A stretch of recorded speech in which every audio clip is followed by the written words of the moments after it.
Assalamualaikum warahmatullahi wabarakatuh. Perkenalkan, nama saya Laurik Firmansyah dengan NIM 22600033. Saya dari kelas A.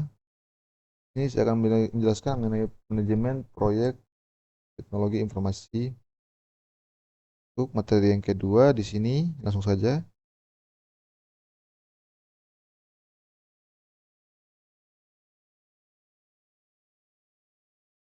Yang pertama yaitu fase definisi, di mana ada tujuan untuk memahami dengan baik masalah-masalah yang dihadapi oleh user dalam memperkirakan biaya, waktu, dan penyelesaian suatu proyek.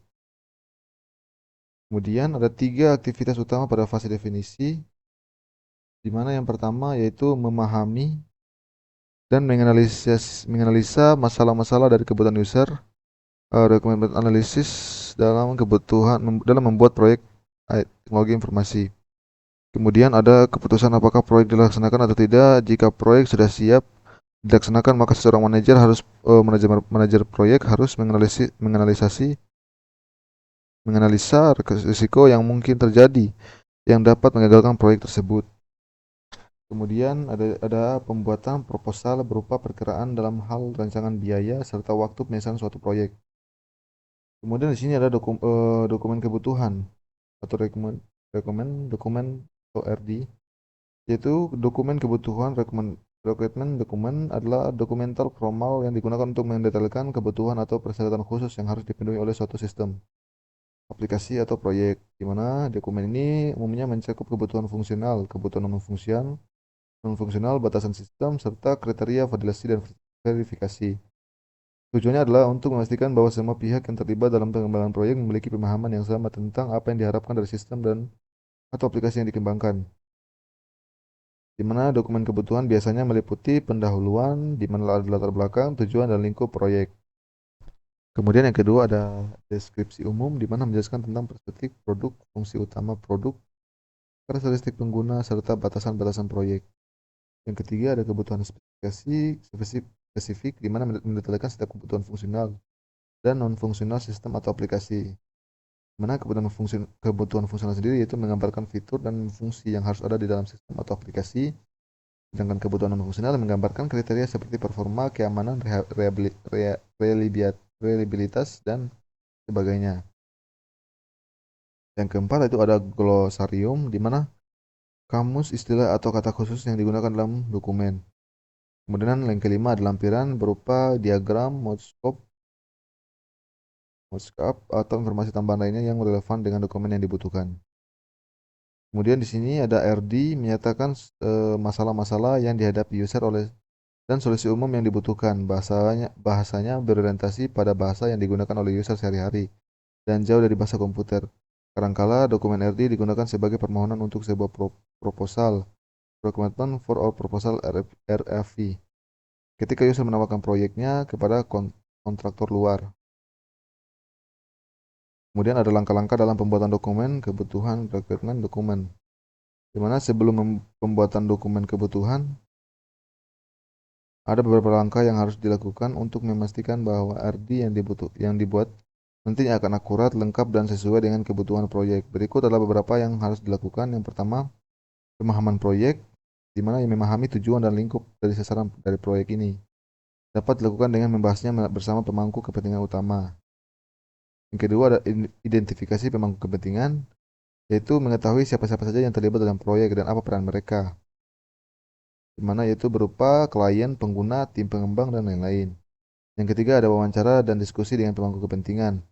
Itu melakukan pertemuan atau wawancara dengan pemangku kepentingan untuk mengumpulkan kebutuhan awal dan mendapatkan pemahaman yang lebih tentang apa yang diharapkan dari sebuah sistem atau aplikasi. Kemudian ada analisis pasar, di mana berkaitan dengan komersial.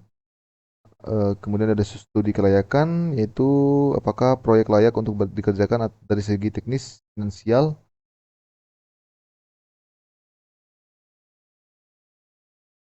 Kemudian ada identifikasi kebutuhan awal, itu kebutuhan yang diinginkan atau fitur-fitur yang diberikan. Kemudian penyusunan kerangka kerja atau RD-nya, itu kemudian ada evaluasi teknologi yang diperlukan. Kemudian ada pembuatan prototipe awal, Yang ke-10 penyusunan jadwal dan rencana kerja. Di sini yaitu ada contoh pembuatan sistem informasi perpustakaan universitas. Berikut beberapa hal yang dapat dilakukan sebelum pembuatan dokumen kebutuhan untuk proyek ini. Yang pertama, pemahaman proyek, di mana memahami tujuan dari sistem informasi perpustakaan, apakah hanya untuk peminjaman dan pengembalian buku atau juga untuk reservasi ruangan baca, pemesanan buku, dan fitur lainnya. Yang kedua, identifikasi pemangku kepentingannya, di mana pemangku kepentingan ini bisa berupa pustakawan atau mahasiswa, atau dosen, staf IT, dan pengelola perpustakaan.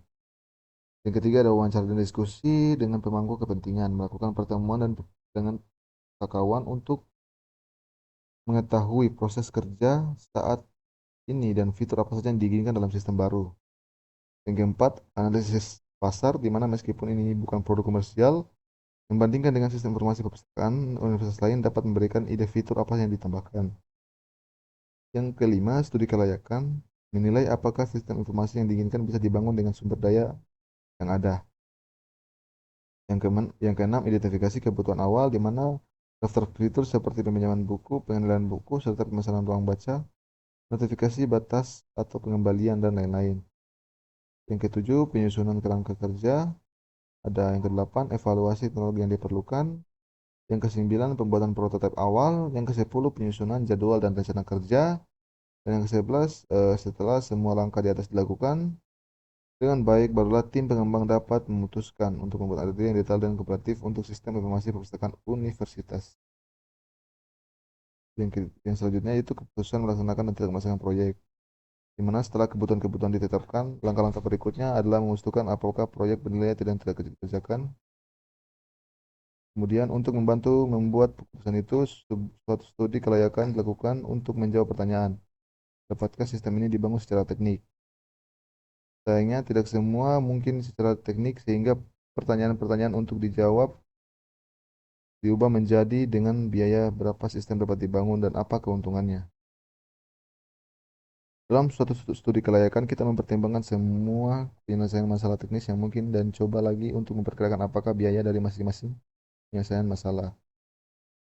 Untuk suatu proyek yang berukuran besar, kita mempertimbangkan keputusan utama mengenai hardware apa yang digunakan, apakah akan membuat atau membeli software. Untuk proyek berukuran kecil sampai menengah, studi kelayakan yang formal tidak perlu ditulis. Biasanya dengan mengangkat seorang yang mempelajari penyelesaian masalah yang memungkinkan untuk menilai keuntungan-keuntungan.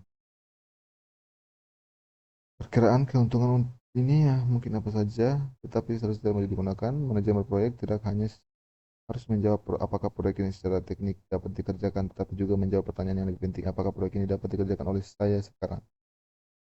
Manajer proyek harus bertanya pada diri sendiri, apakah proyek yang ada memiliki peluang untuk sukses, atau proyek tersebut akan mengalami kegagalan disebabkan oleh terbatasnya sumber-sumber pengetahuan dan risiko yang di luar kekuasaan. Oke, mungkin itu saja yang bisa saya sampaikan. Bila ada kekurangan mohon dimaafkan. Wabillahi taufiq wal hidayah. Wassalamualaikum warahmatullahi wabarakatuh.